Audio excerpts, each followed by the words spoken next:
Good afternoon, everyone. We'll wait just a minute as people come on through our webinar here, and then we'll get started.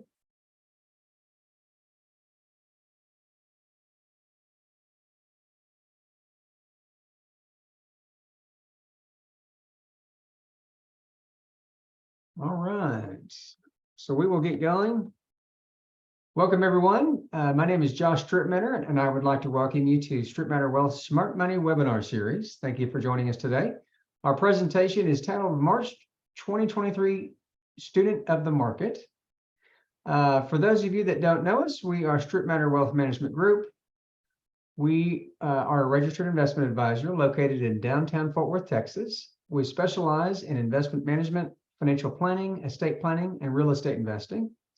We've been in business since 2007 and serve clients throughout the United States. A little bit of housekeeping before we get started. All of you have access to the chat feature. So if you have any questions, please don't hesitate to type those in, and we'll be happy to answer those questions for you. Also, we'll be sending you out a replay of today's webinar via email. So if you miss something, don't panic. You'll have the ability to watch this again. And you are welcome to forward this presentation and any of our presentations to your friends and family if you think it would be beneficial. Today's webinar is meant to be purely educational and not meant as tax or legal advice. Please talk to your licensed professional before taking any action on the information in this presentation. And for more information, including key disclosures, please visit our website at stripmatterwealth.com. Now let me introduce our speaker today. Mark Peterson is the Director of Investment Strategy and Education for BlackRock. He's a 20-year industry veteran and a longtime contributor to our webinar. Mark, good to see you. How you doing today? Doing great, Josh. Thanks for having me on your call. You bet. Let me get you set up here and we'll get you going.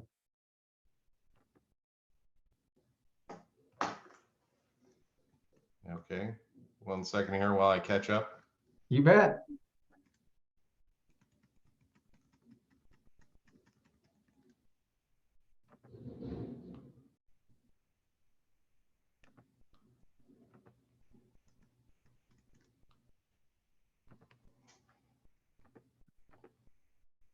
All right, I think that did it. Apologies for that delay. When you think you're set up, you're not actually set up. But again, thanks for having me on the call today to talk a little bit about the markets and what's been going on. Certainly, Josh and I mentioned before the call, not a shortage of content that we could touch on today.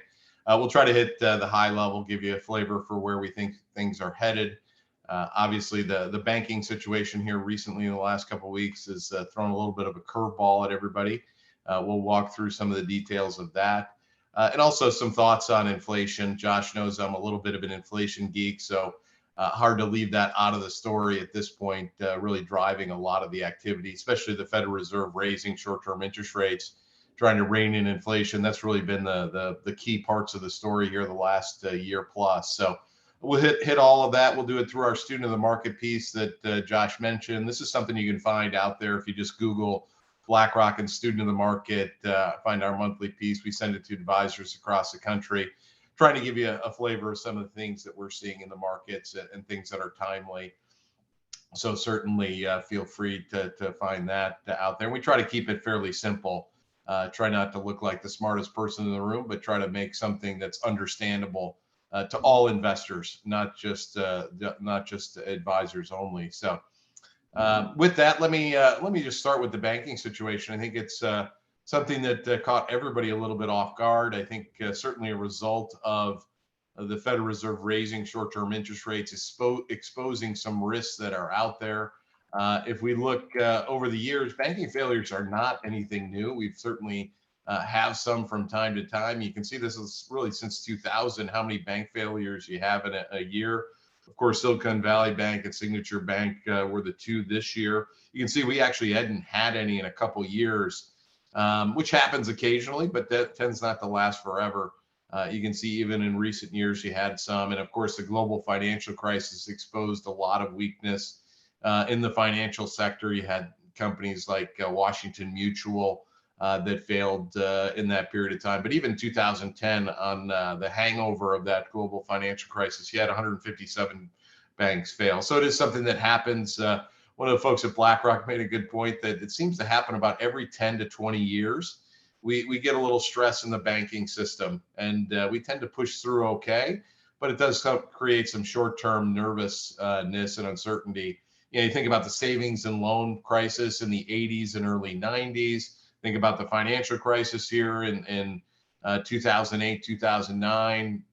And then, of course, where we're at here in 2023, we'll probably call this, kind of the regional bank challenge, where some of these smaller regional banks have come under some stress. And here's just to put it in perspective. I think that even though we've only had two so far that have been challenged and failed, they're two of the largest in history. And certainly some of these, like Continental Illinois Bank, number 4 there, if you inflation adjusted those assets, they'd probably be very similar to what we're looking at with Washington Mutual and what Silicon Valley Bank today. But it gives you a flavor, right, that this does happen occasionally throughout history. Just to give you a little backstory on how it happened, I think it's pretty traditional failure of a bank, very different than what we saw in 2008, 2009, where a lot of these banks just got overloaded in mortgages. What happened this time around is when interest rates got really low, especially during the pandemic, a lot of these banks took in a lot of assets, and they had to deploy the assets and earn something on those deposits. And they bought some bonds that were longer dated, longer maturities that tend to be very sensitive if interest rates go up. So what they had happen was they lost on some of their bond positions because interest rates went up so dramatically over the last year plus. And then they, of course, they had some of those losses, and some of their depositors became concerned about their ability to stay solvent, and they started taking out their money, kind of that traditional run on the bank. And I think what was different this time around with the run on the bank is they could do it. Depositors could do it with technology on their computers, on their smartphones. So the speed of that run on the bank was really something we hadn't seen before, and I think will really shape us going forward. Just the ability for folks to move money around via technology, I think surprised everybody how quick it happened. So I think really the combination of those two things led to the recent failures. We certainly we could see some more similar situations. The government certainly stepped up to some degree to back up some of the banks and try to stem this from spreading further. But I think it does lead to something that we do need to resolve and think about going forward is what deposits are safe, what are insured. We probably need to raise some of those levels to meet some of the flexibility, especially given the speed that folks can use technology now to move money around. Maybe raise some of those insurance guarantees, but also keep the check and balance where you're not just going to backstop all the time. That probably is not realistic. Certainly make it a little bit more flexible to deal with some of these challenges so they don't get out of hand. And I think the bigger picture for us, when we look back historically, this is the U.S. stock market since 1980. So just looking at the last 40 plus years here, and we just overlaid all the financial and banking challenges we've had since then. Believe it or not, $100,000, if you had $100,000 back in 1980, if you invested it in U.S. stocks, it's grown to over 11.2 million, which is pretty amazing. Nothing like a 40 plus years to invest. But you can see all the different and various challenges that we've had over that 40-year period. Anything from that Continental Bank failure in 1984 to Orange County in California, the municipality failing, the savings and loan crisis that I mentioned.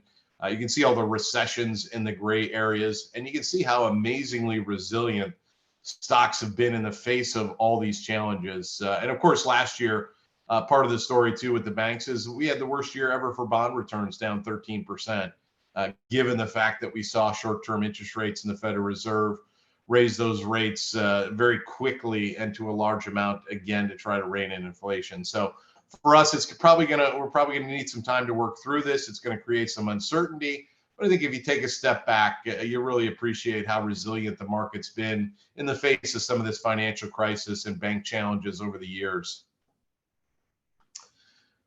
Switching gears back to the stock market, we actually got off to a really good start to the year. We were up 6% in January, And then we gave some back in February. And of course, what we like to do in Student of the Market is lean a lot on history. And we just went back to 1926 and said, what does that look like from a pattern standpoint or a momentum standpoint for the market? And you can see in the black that that's actually the most favorable combination to kick off a year. Even better than being positive for both January and February.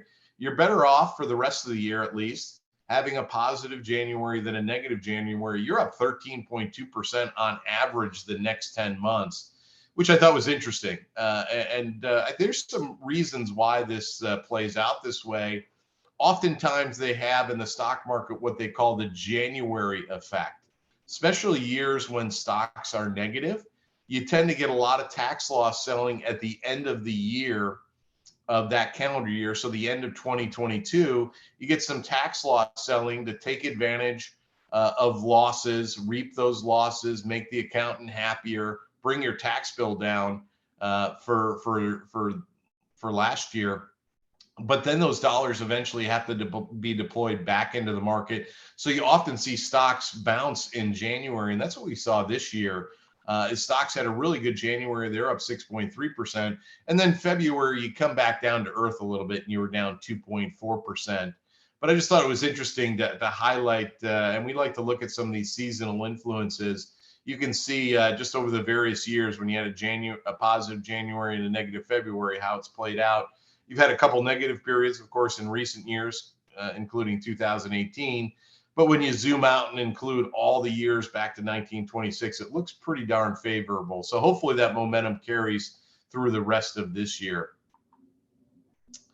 And another positive sign, both for the economy and the markets, is the fact that we've got record dollars on the sidelines. And it's probably not a huge surprise, just given the fact that we actually getting an interest rate and some income on our cash today that we really haven't seen in over 10 years. You can get 4% on cash or CDs, and that's leading to a lot of dollars in the sidelines. And you can see 4.8 trillion. We're actually higher than we were back in May of 2020, coming off that initial shutdown and COVID panic. But we're higher today. And you can see that throughout history, we kind of have these peaks in these dollars on the sidelines. And it's interesting if we were just to look at stock market performance on the other side 3 years later, look at what happens to stocks following a peak in money market assets. You get some of the best returns in stock market history. Look at the 3 years post 2003. Look at the 3 years post January 2009. You averaged 19% per year for 3 years in stocks when they normally average 10. And even following May of 2020, you've averaged over 13%. So I thought that was interesting. The fact that we do have a lot of dollars in the sidelines today, eventually some of these dollars start to find their way back into the market, especially if you start to see interest rates settle in and come back down. Some of those dollars will start to look for better opportunities. And I think one thing that I've been talking to folks across the country about, even some of the best investors we work with, is cash can sometimes feel like a trap. Coming out of years like last year, where you have stocks and bonds both lost money last year, all of a sudden cash is paying something again, paying a good interest rate again. So it seems like an easy choice. Why take the chance? Why take the risk of stocks and bonds being down again when I can just lock in cash at around 3-4%? But oftentimes in investing, and I think we can all relate to this, the easy and obvious choice is not the best choice. And what we've looked at in this type of environment, it's actually better to embrace a lot of risk assets when there's a lot of cash on the sidelines, when the Federal Reserve is almost done raising interest rates, when inflation's peaked. We'll talk about all those things is actually a good sign for both stocks and bonds going forward. So I would avoid that cash trap that we're seeing so often out there. That cash feels safe, but there might actually be better opportunities to diversify that in other places. Take advantage of the fact that bonds are paying a higher interest rates or stocks are cheaper than they were to begin last year. I think all those things make sense. And here's just looking at what stocks and bonds do the last time the Federal Reserve raises short-term interest rates. So yesterday, they actually raised short-term interest rates to 5%.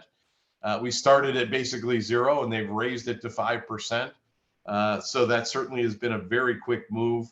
higher and short-term interest rates. That's created some of the challenges we're seeing today. It's going to take a bite out of the economy as well. Certainly higher interest rates slow down the housing market, slow down the economy, make everything from a borrowing standpoint more expensive. But we just look back again historically, look what happens to stocks and bonds following the date of the last interest rate hike by the Federal Reserve. So yesterday, we think might possibly be their last. Maybe they have one more hike. Maybe they do it in early summer in May. But we think there's a good chance that they might not raise again, just because we're starting to see the impact of those higher interest rates on the economy. But look at stock and bond returns. The last handful of times the Federal Reserve stopped raising interest rates, it tends to be that light at the end of the tunnel for both stock and bond returns going forward. Granted, some of these bond periods, interest rates were much higher than they are even today, but I still think the trend is our friend here, and something that the market is trying to anticipate as well. Again, I think even if the economy starts to slow, even if we go into a recession, as long as that recession is not deep and long lasting, I think the market might look past that. Because they can see the light at the end of the tunnel. And sometimes the most explosive gains, especially in the stock market, tend to be after the recession is over. And that's what the market's trying to look forward to at this point. And certainly something to keep an eye on. And that's what you see in this chart. Switching gears again a little bit, just talking about fixed income and bonds. It's been a big story. This last year, we mentioned the worst year for bonds in 97 years of history in 2022. But we did reset interest rates to a much healthier level. So this chart looks at interest rates over the years. So interest rates going back to the 1920s. And then you have bond returns by decade in the yellow bar. So the red line is interest rates. The yellow bar is returns for bonds by decade. And you can see the nice story that this tells is that wherever interest rates start, that's generally where bond returns finish over the long term.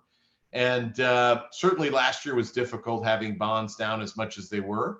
But look at where we've reset interest rates to. Look at that red line. We kind of take a U-turn in that red line here in the last couple of years, where we were below 1% on the 10-year U.S. Treasury bond yield and interest rate.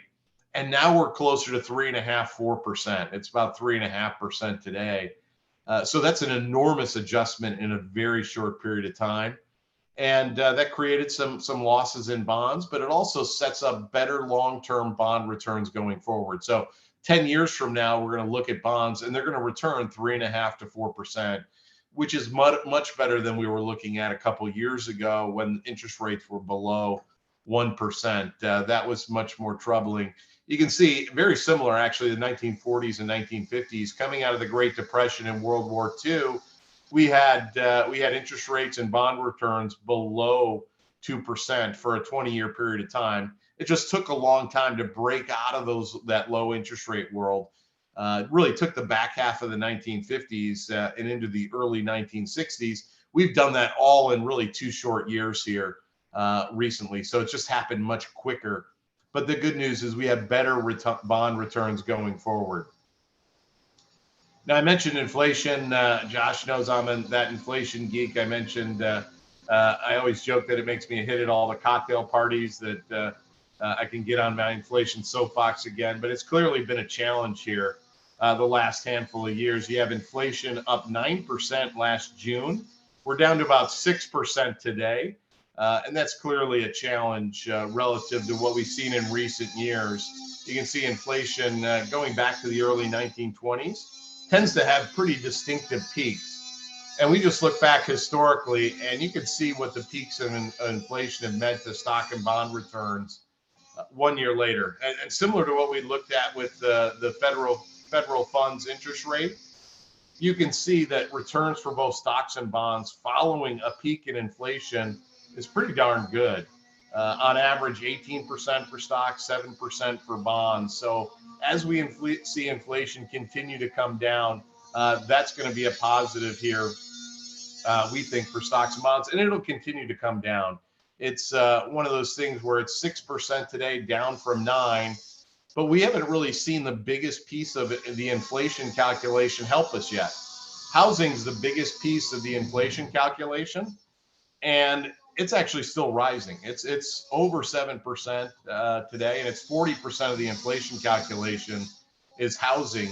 And we're starting to see housing roll over. But what's unique about the inflation calculation is that they don't use housing prices, they use rents in that calculation. So I think that's an interesting dynamic and something that we'll start to see roll over. I don't know if we have any landlords on the call, but rents are tough to change. They don't change real fast. They tend to take a little while to change. And the other question is just how long these inflation cycles last. You can see that generally from the top of the inflation number to the bottom, it lasts about 2 years historically. And to get below 3% lasts about a year and a half. So if we had the peak last June, history would tell us we'd expect to get around that 3% number towards the end of this year, maybe towards the low, towards the middle of next year. And here you can see all those periods detailed in a little bit more specifically. But generally, you can see how long they last. They tend to be all their own unique, different stories, but you can see the averages certainly line up that way. And last couple things I'll finish up with, I think is just such an important story that we often tell here at BlackRock, is what we call winning more by losing less. This is a chart of just the S&P 500 since the global financial crisis. So assuming you invested with terrible timing, you can see 100,000 still grew to 334,000. Even though you had that terrible timing, you had a couple big bear markets in there. You can see that you tripled your money over that, what is this, a little bit more than 15 years roughly over this stretch, or I guess not quite 15 years. But we just look at the simple fact that if you actually got about half the up and half the down, meaning half the bear market and half the bull market over this stretch. So think about it, instead of being down 50%, you'd be only down about 25%. And instead of being up 100%, you'd only be up 50%. You actually end up in a slightly better outcome with half the up, half the down. Got you all of what all the up and all the down delivered, with half the risk, half the volatility, half the drawdown of your principal. So this is just something that we often talk to clients about, why we build portfolios the way we do, why we asset allocate and diversify. It's all to get to this winning more by losing less story. It's just tough to see as you go through it. It's tough to see, especially get caught up in some of these painful periods. But just remember that oftentimes that diversified portfolio might not feel great because you're either losing money or you're trailing the overall stock market. But when you take a step back and look at the full picture, you can see the benefits of this winning more by losing less story. And really, it all has to do with the math. And they probably tell you never to do math on these type of calls. But it really is the investment math behind it. Think about it. If you're down, look at the green boxes up top here. If you're down 50% in year one, $1 goes to 50 cents. But you have to be up 100% the next year just to get back to break even. So down 50, up 100 is the combination. But look at the bar chart on the bottom. Look at that 10% number. If you're only down 10%, you only have to be up 11% to get back to break even, 11.11% to be exact. But look what happens the deeper you get into that loss territory, the more the math bends against you. Look at the minus 50 up 100 where we started. Look at one step to the right, just an additional 10% loss. Now you've got to be up 150% just to get back to break even. This is why that previous slide works. This is why you don't need all the upside of what the bull market brings. Just get a chunk of it. More importantly, limit losses in the downturn. And that's how you win more by losing less over time. I just think it's a good reminder, especially when you've seen some of these stocks come under a lot of stress and have pretty deep losses. I think really makes the case for a diversified portfolio, diversified investment approach, because you want to stay off the right side of this chart. That's really where you impair portfolios. So why don't I stop there? Hopefully that was helpful. Think about where we started. Certainly the banking challenges are grabbing all the headlines, but the market over time has been amazingly resilient in the face of these. I think the bigger story is, could the Federal Reserve be done? Maybe they have one more interest rate hike in them. certainly going to take a bite out of the economy and slow things, but watch for that disconnect between bad economic news might actually be good for both stocks and bonds going forward, especially if the Fed's done raising interest rates, especially if inflation continues to come down. We know historically that that's oftentimes when stocks and bonds have some of their best periods. So, and of course, lean on that diversified portfolio as much as you can. Remember that winning more by losing less story. Winning more by losing less sounds like a riddle, but it really is rooted in that math behind it. It's why we build portfolios the way we do, why we asset allocate and diversify and spread your investment eggs across a variety of investment baskets. So, Josh, why don't I stop there? That's probably enough charts for a Thursday afternoon, but love to hear what's on everybody's mind here. You bet, Mark.